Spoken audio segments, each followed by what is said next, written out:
What's up, interpreters? This is Parker McMullen Bushman, president of NAI.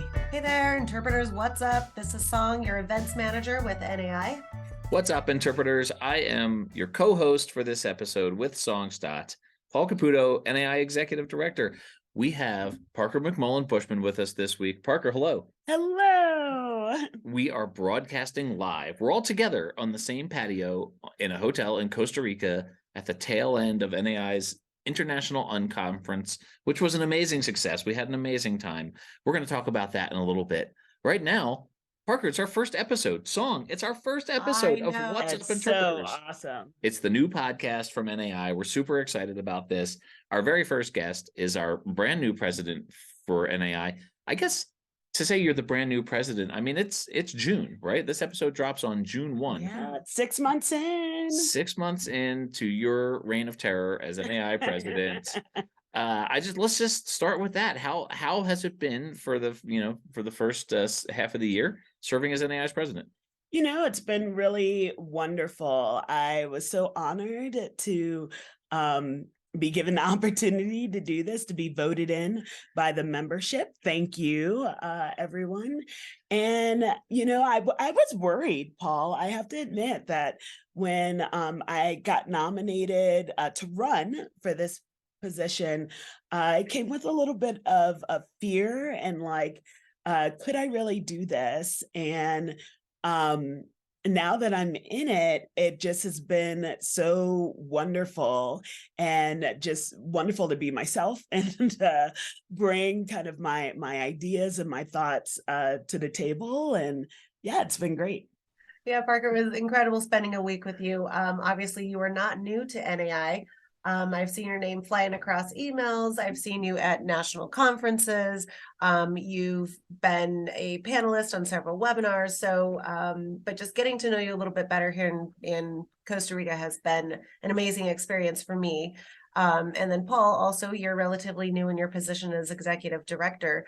So having the two of you here in Costa Rica, spending time with an amazing group of interpreters in our theme is people, place, planet. How are you, Parker, what are you looking forward to in the next little bit, next couple years here at NAI? I feel like NAI is in a really pivotal growth phase.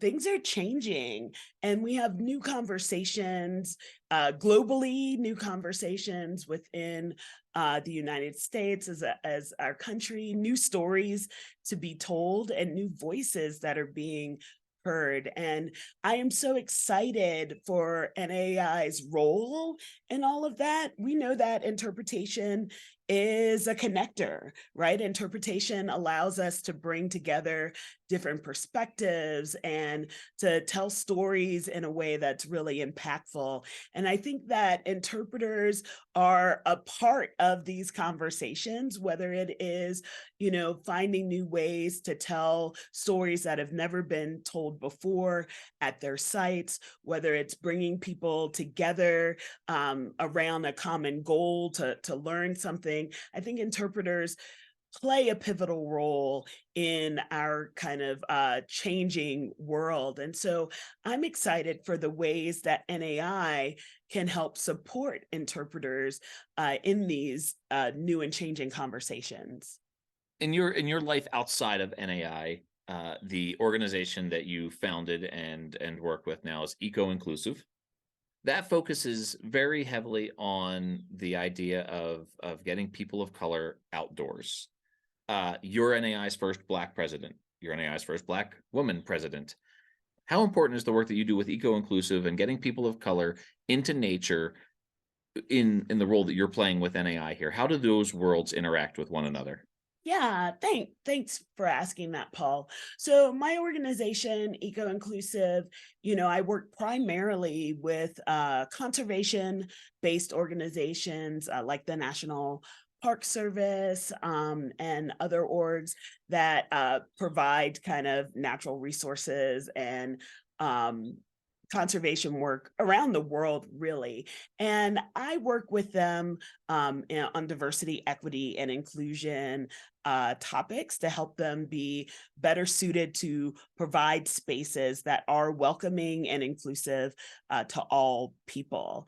I also work to provide representation, the representation that I never had growing up for folks of color in outdoor spaces. And, I grew up in the Bronx. I grew up in Bronx, New York. And as I grew up, I never considered myself to be outdoorsy, even though I spent a lot of time outside. I know when you think about the Bronx, you don't think of it being a real like natural outdoorsy place, but in the city, I climbed trees. In the city, I walked city blocks with my dad collecting aluminum cans because back in the day, you could turn them in for money. And I got a sense of place. And I liked being outside, but I never thought that the things that I did or the connection that I had to my neighborhood, the connection that I had to going to the local park meant that I was an outdoorsy person, because those were not the stories that were being told and represented. The way that my family and my community used the outdoors, whether it was a church picnic, whether it was waiting for someone to break open the fire hydrant on my local block, whether it was walking and picking up litter, those are not the stories that we tell when we talk about getting outside. It's often, mountain climbing or, kind of extreme sports. And so I never thought that I had a connection to the outdoors, to conservation, to environmentalism. And it wasn't until I got older that I realized the only thing it takes for something to be an outdoor activity is for it to be happening outside.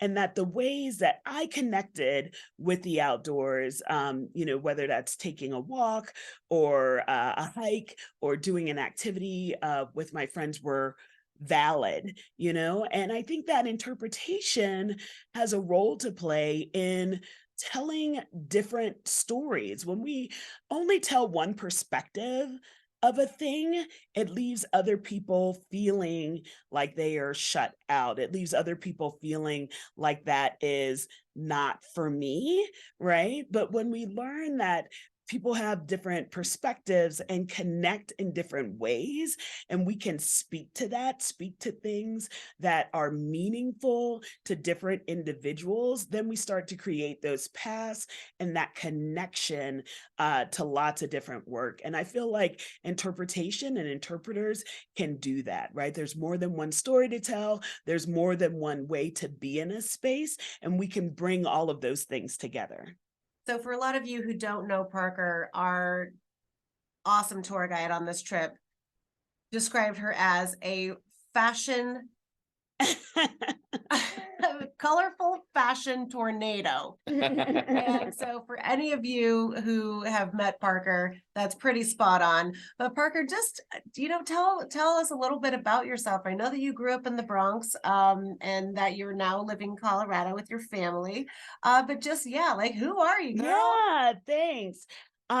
So, I have had a now 25-year career in environmental education and interpretation, which is, I didn't know that this was going to be my career. Growing up as a kid in the Bronx, I told you that I had no idea that,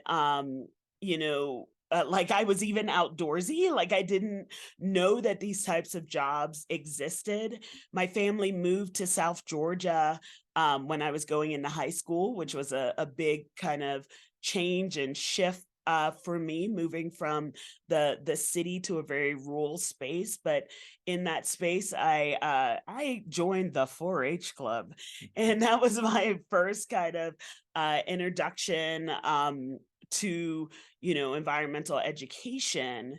And when I got out of high school, I actually went into pre-med, and very quickly realized that I wouldn't be able to do the math, and kind of pivoted over to anthropology, kind of the study of cultures, and through that journey, right? I feel like I've had a journey that has brought me perfectly to here. I got done with my anthropology degree and didn't quite know what to do with it. They didn't see a whole lot of jobs for Indiana Jones, but someone told me about working at environmental education learning centers.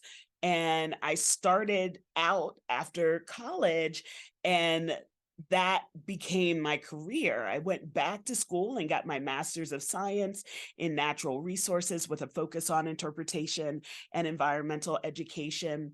And along the way, as I was looking to kind of build my career up, build myself up, I got involved in and found my way to the National Association for Interpretation. And that journey along the way, like, leaving some points out. I've lived in many different states. I've worked for a lot of different organizations. But coming to NAI, I really found a professional home, and found a way, I found leadership opportunities. I found an ability to kind of express myself and be myself. Interpreters are such a welcoming and interesting group of people, and if there's anywhere that you can come in and kind of be, especially if you're a little bit silly like me and a lot colorful and a little bit weird, right? An opportunity that you can really come in and be yourself. So even as I kind of worked through that 20 something year career, NAI became a home for me and an opportunity for me to flourish. And then in the last few years, I switched from working within organizations to working with organizations in a capacity as diversity, equity, and inclusion consulting. And I think that shift really did something to alter my brain chemistry in a little way, because I found myself really able to be even more authentically myself in a way that I hadn't been before. So I may have been colorful before, but you get everything now, everything, all of me. And it's just been such a wonderful journey. And I am thankful every day for the role that NAI has played in that journey to where I am today. Parker, what challenges do you think are facing interpreters now more so than ever? I mean, we always have the challenge of engaging and attracting young professionals. I definitely see a lot more work being done on that topic. And really from the events perspective, right, I get to see a lot of these session submissions for national conference, which, by the way, we are reviewing as we speak, and there are some amazing, amazing sessions. But a lot of, Indigenous voices representation, inclusiveness. What are some of the hot topics that you think that interpreters are facing or that they're adjusting programming to? Yeah, it's a great question. I think that, we're having this moment where in order to go forward, we have to address our past, and that can be difficult, right? We evolve when we talk about stories. We get stories that we're very comfortable with. We get stories that we have always told and been told, that get passed down. And when we have to evaluate those stories, when we have to evaluate the ways that things have been told in the past, that can be hard, but that's also needed to bring us together to move forward into the future.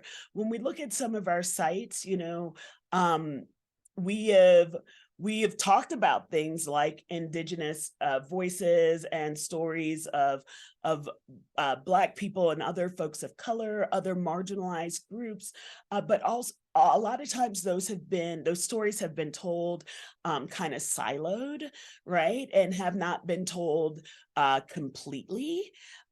We often kind of like to put on rose-colored glasses when dealing with the past, and we like to, you walk into a nature center and there's like the whole story of the area. And then in one corner, you have like the indigenous people of Padawa Hill, right? And it's these stories that are divided rather than being a part of the whole.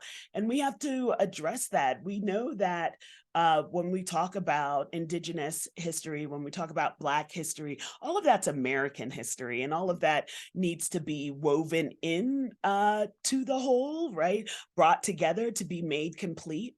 We also have to deal with kind of problematic things that have been, that we have upheld and now have to reevaluate.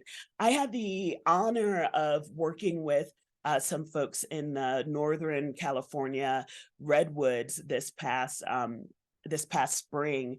And I visited one of the parks, and they showed me this space where there had been the Madison Grant boulder that they had removed and put a piece of interpretation on. Now, if you don't know Madison Grant, he is considered to be one of the founding fathers of the conservation movement.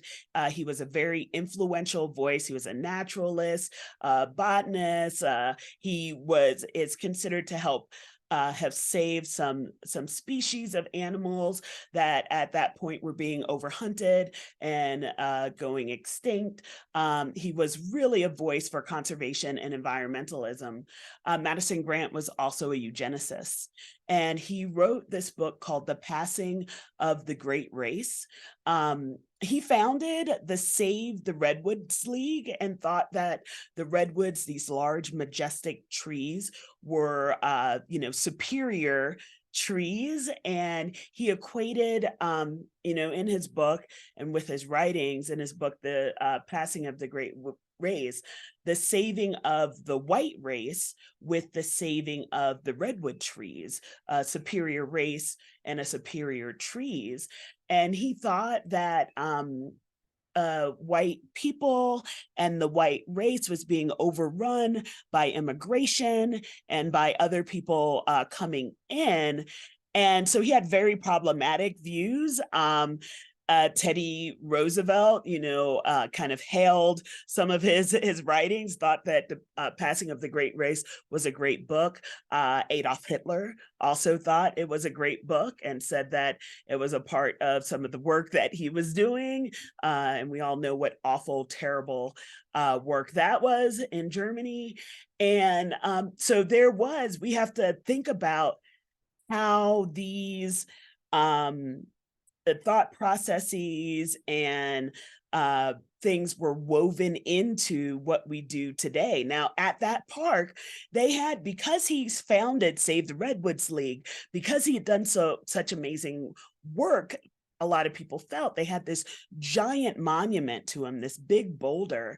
And they decided, we can no longer have this, and not only can we not have it, but we have to tell why. Like, they could have just removed the boulder and not talked about it, but they didn't. They removed the boulder and they put an amazing piece of interpretation there, an interpretive sign that talked about what used to be there, who Madison Grant was, and why they ended up removing it, and their thoughts about moving forward, about how our history is complex. It's never like people are complex. We do good things, and we can also do some really awful things. And if we're not, talking about both sides, if we're not admitting both sides, then we are leaving a part of our history out, and that can be really damaging to our future. So in order to, really move forward, interpreters have to be willing to look at the past and be willing to deal with things that maybe we don't normally talk about, but that healing has to come in order for us to move forward productively. We're in Costa Rica right now. We've mentioned that already. We had to come outside on the balcony or on the patio of the hotel here because the Wi-Fi is sketchy inside, and we're using the Wi-Fi to record. So I don't know if folks can hear as they're listening at home. There are birds chirping. I think I just heard a frog. Yeah. There's been every once in a while the breeze has kicked up a little bit. I hope the microphone's not picking that up. But this Costa Rica conference has been amazing. And that credit goes to Stott and her amazing committee. We had such an Yes. incredible conference. Everything came off so smoothly. It was every day was planned down to the minute. It went super well. We had a terrific committee: Jane Beatty, Chuck Lennox, Margot Carlock, and the new chair of our international conference committee. You appointed Natalia Barakis Yes. to that committee, so that's been great. And she was here with us as well. So the international conference study tour kept us out of conference rooms and kept us in interpretive sites and interacting with Costa Rican interpreters, seeing the work that they do, seeing the perspectives that they represent. It was an amazing experience. I really enjoyed not just seeing how, how they wove stories of sustainability and indigenous practices into coffee making, how we saw the sort of worldwide interconnectivity of the chocolate industry, right? Like, and the effects of climate change, the social justice issues involved with the farm workers in both of those industries. We got to see some amazing natural environments that are changing because of the climate crisis right now. So this international conference is part of really expanding our perspectives as interpreters and understanding the world at large. Working with, we had an amazing meeting yesterday with interpreters from the Monteverde cloud forest, and we got to just sit down and have coffee and pastries with them and talk with them about the work that they do in creating an understanding of the value of this ecosystem that is in danger because of the climate crisis.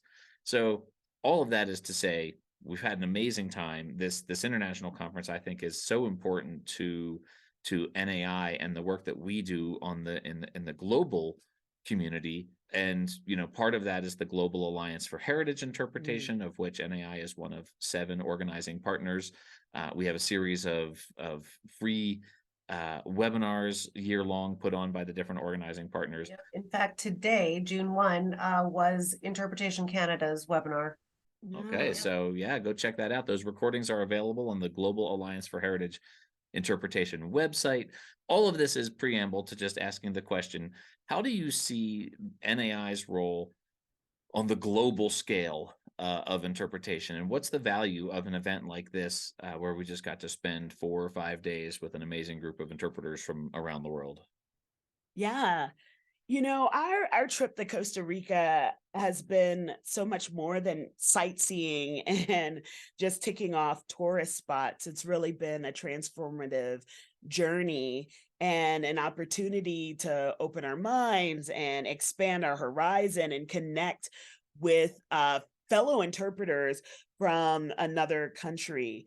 We've learned so much and just seen so much of the life here in Costa Rica, the customs, the perspective. And I feel like in turn, it's helped me to grow myself and help my practice to grow in empathy and understanding and in a genuine appreciation for different perspectives and a different way of doing interpretation.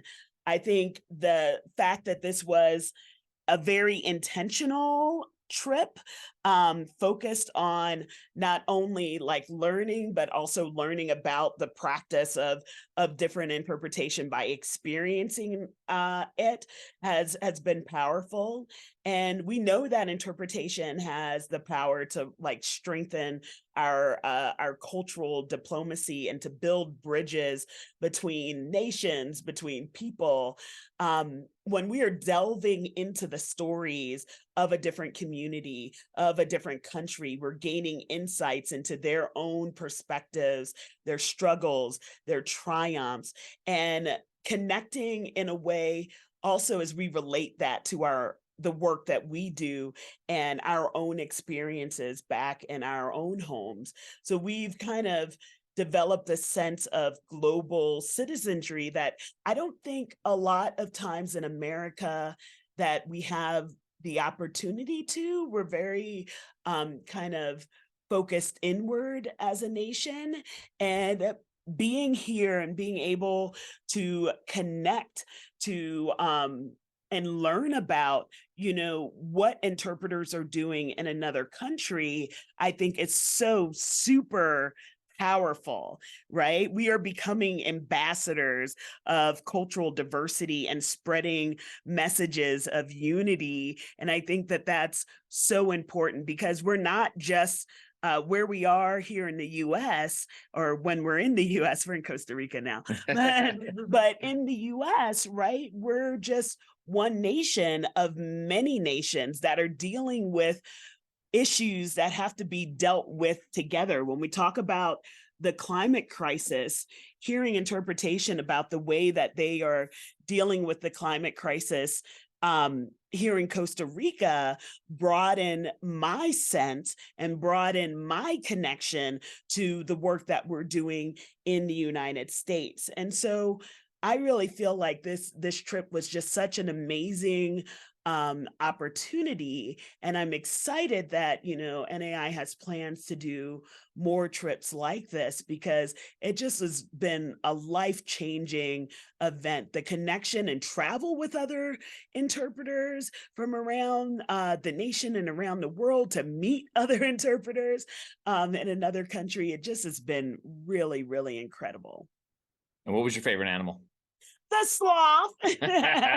We got to see some sloths. We got to see some sloths and an iguana. I really love iguanas too. So, I mean, it's just been amazing.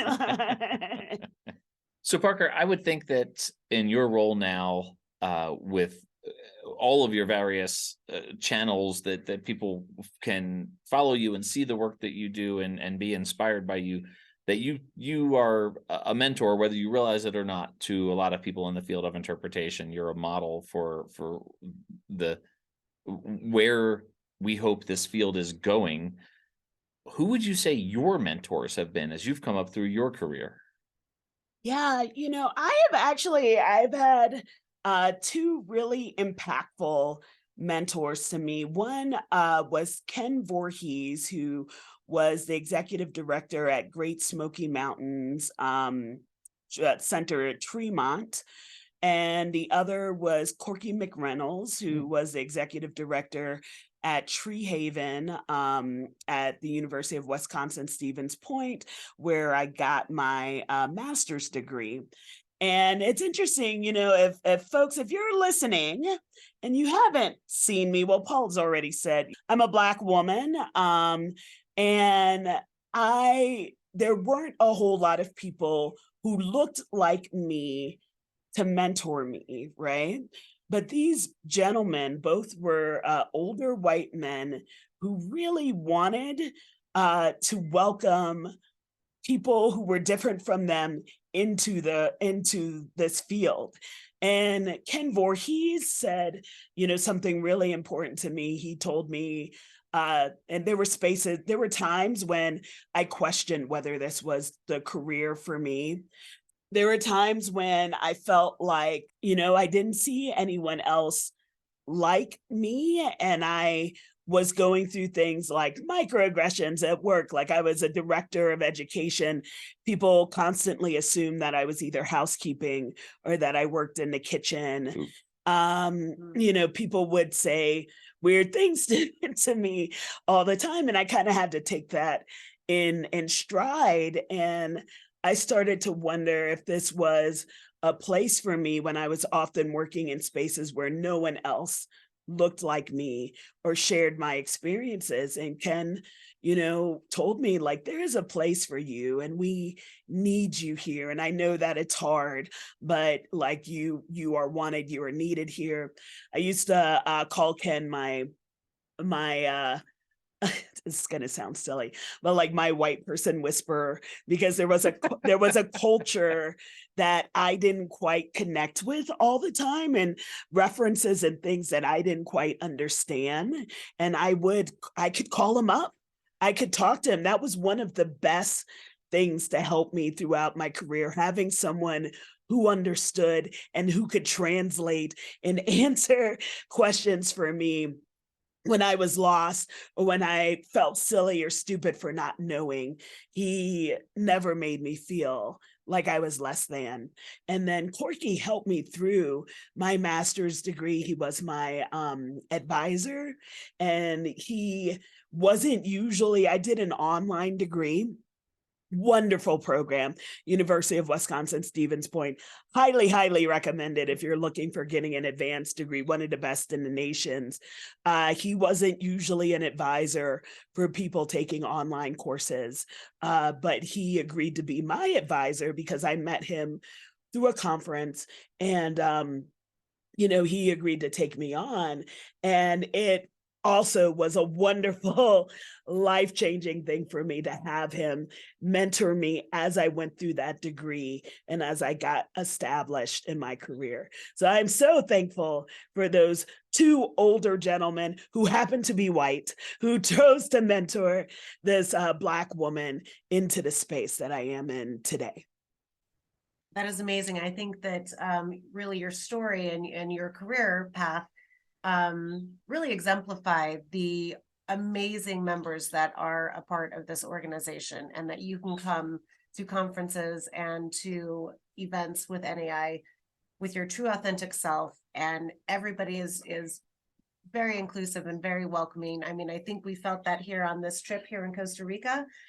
We had a lot of different really from career levels, length of membership within NAI, lots of diverse folks here on this intimate unconference study tour.